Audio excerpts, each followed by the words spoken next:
It's Lucia Capital Group weekly video time. Did you ever think that tax management could be fun? Probably not.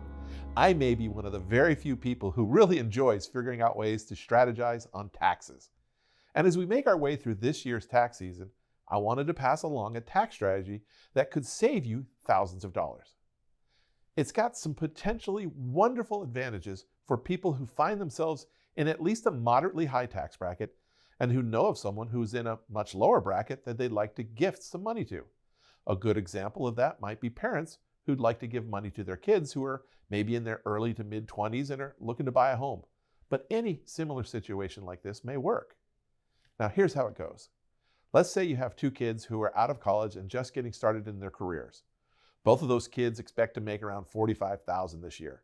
And maybe you've got some shares of stock that you've owned for several years with some pretty good appreciation.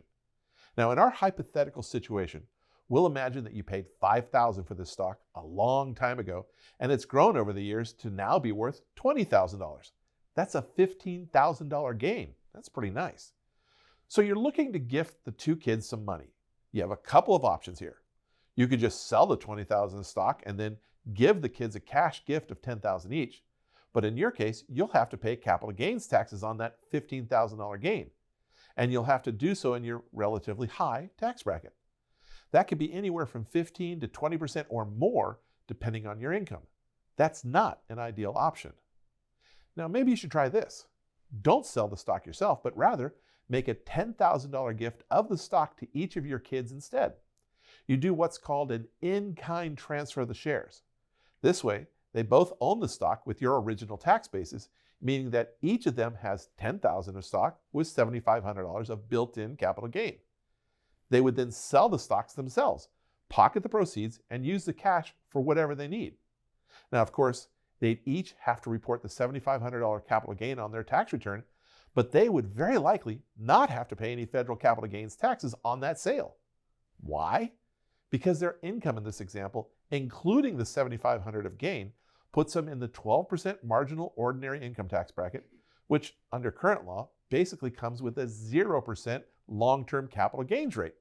In other words, they could sell the stock tax-free. Now, this tax-free sale is far better than if you had sold it yourself and were in the, say, the 22% or higher marginal tax bracket, because in that case, you would have paid at least $2,250 or more in federal capital gains taxes. Gifting it to your kids and allowing them to sell it means that they get the money without having to pay any federal income taxes.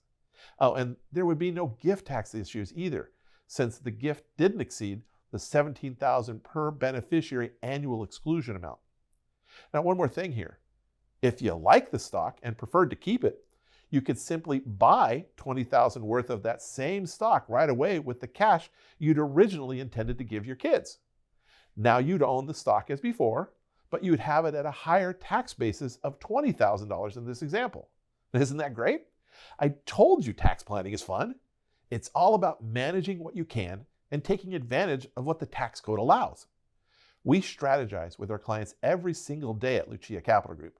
And if you need help with managing your taxes or anything else, just give us a call or fill out the form on our website for a complimentary consultation.